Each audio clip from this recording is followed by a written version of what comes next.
बॉलीवुड में हर साल सैकड़ों फिल्में बनती हैं, कभी देशभक्ति पर, कभी प्रेम कहानियों पर, कभी युद्ध पर। हमने गांधी को स्क्रीन पर देखा, भगत सिंह के कई रूप देखे, नेताजी की वीरता को सलाम किया और सुभाष चंद्र बोस की गूंज सिनेमा घरों में गूंजी। लेकिन जिस व्यक्ति ने इस देश को संविधान दिया, दलितों को इंसान होने का हक दिलाया, ब्राह्मणवादी सोच को ललकारा, बौद्ध धर्म में लाखों को सम्मान के साथ दीक्षा दी, उस व्यक्ति डॉ भीमराव अंबेडकर पर बॉलीवुड अब तक लगभग मौन क्यों है? ये सिर्फ एक संयोग है या फिर सोची समझी चुप्पी? भीमराव, वो बच्चा जिसे पानी तक पीने नहीं दिया गया। एक छोटे से गांव में एक दलित बच्चा स्कूल में बैठा है। उसके पास स्लेट है, किताब है, लेकिन न कोई दोस्त, न पानी पीने की इजाज़त। उसका नाम भीमराव है।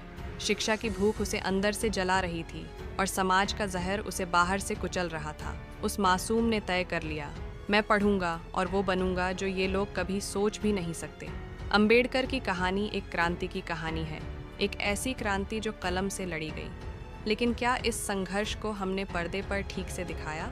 शिक्षा का यज्ञ, 64 डिग्रियां, दुनिया की सबसे बड़ी लाइब्रेरी डॉ अंबेडकर ने कोलंबिया यूनिवर्सिटी यूएसए और London school of economics UK से पढ़ाई की।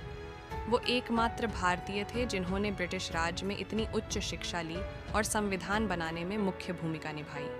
उनकी निजी लाइब्रेरी राजगृह में 50,000 से अधिक किताबें थीं, एशिया की सबसे बड़ी व्यक्तिगत लाइब्रेरी। उन्होंने कभी गोली नहीं चलाई, लेकिन ब्राह्मणवादी व्यवस्था की नींव हिला दी अपनी कलम से। फिर भी क्या आपने कभी किसी सुपरस्टार को उनके संघर्ष को पर्दे पर निभाते देखा?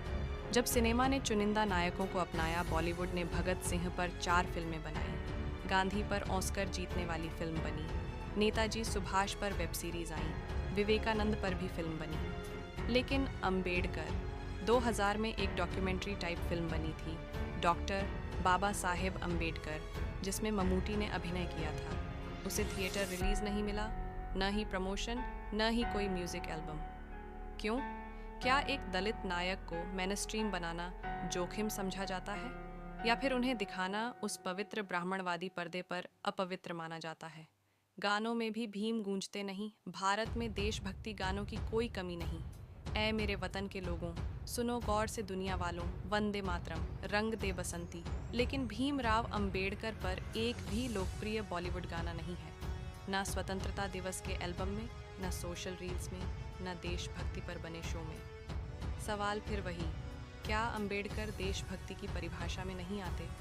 14 अप्रैल को टाइमलाइन सूनी रहती है। 14 अप्रैल, डॉ अंबेडकर की जयंती। यह वो दिन है जब दलित समुदाय सड़कों पर उतरता है, जय भीम गूंजता है और हर शहर में श्रद्धांजलि दी जाती है। लेकिन क्या आपने देखा?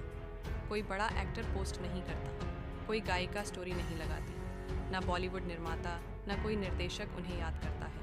ये वही इंडस्ट्री है जो वैलेंटाइंस डे, क्रिसमस, गांधी जयंती और पेटा दिवस तक पर ट्वीट करती है। तो बाबा साहब पर मौन क्यों? सिर्फ भुला देना नहीं, ये सोचने का तरीका है। ये चुप्पी सिर्फ भूल जाने की नहीं है, ये एक सिस्टमेटिक साइलेंस है, जहाँ कुछ नायक बार बार दिखाए जाते हैं और कुछ नायकों को सिर्फ बहुजन पोस्टरों तक सीमित रखा जाता है। क्यों?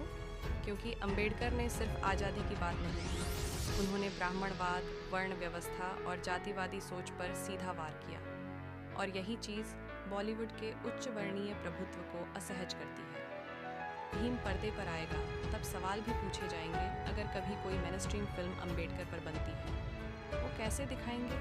एक बच्चा जो स्कूल में बैठ नहीं सकता था, एक छात्र जो चपरासी से पानी मंगाता था, एक विद्वान जिसे शूद्र होने के कारण रेलवे स्टेशन पर बैठने नहीं दिया गया। क्या बॉलीवुड की चमक दमक ये कड़वी हकीकत झेल पाएगी, या फिर वो इसे मीठे संदेशों में छिपा देगा, जैसे गांधी को महात्मा बनाकर किया? जब हम अपनी कहानी खुद कहेंगे, अब नया दौर आ चुका है, जहां जय भीम शॉर्ट्स, दलित यूट्यूबर्स, बहुजन रैपर्स, ओल्ड मीडिया प्लेटफॉर्म्स अपने तरीके से अंबेडकर की कहानी सुना रहे हैं। बॉलीवुड अगर चुप रहेगा तो बहुजन समाज अब खुद फिल्में बनाएगा, खुद स्क्रिप्ट लिखेगा और खुद डायरेक्टर बनेगा, क्योंकि अब भीम को चुप नहीं रहना।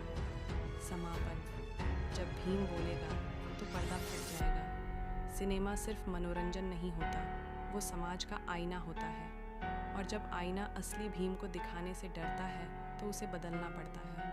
अब सवाल पूछे जाएंगे, भीम क्यों नहीं दिखता पर्दे पर? क्यों नहीं बना कोई भी सुपरस्टार उनका किरदार निभाने को तैयार? क्यों नहीं गूंजता अंबेडकर का नाम म्यूजिक एल्बमों में? अब हम सिर्फ पर्दे के बाहर नहीं रहेंगे, हम पर्दे के पीछे से कहानी नहीं कहेंगे। अब हम पर्दे पर उतरेंगे और भीम को जीकर दिखाएंगे, क्योंकि जब भीम पर्दे पर आएगा तो ब्राह्मणवाद की स्क्रिप्ट खुद जल जाएगी।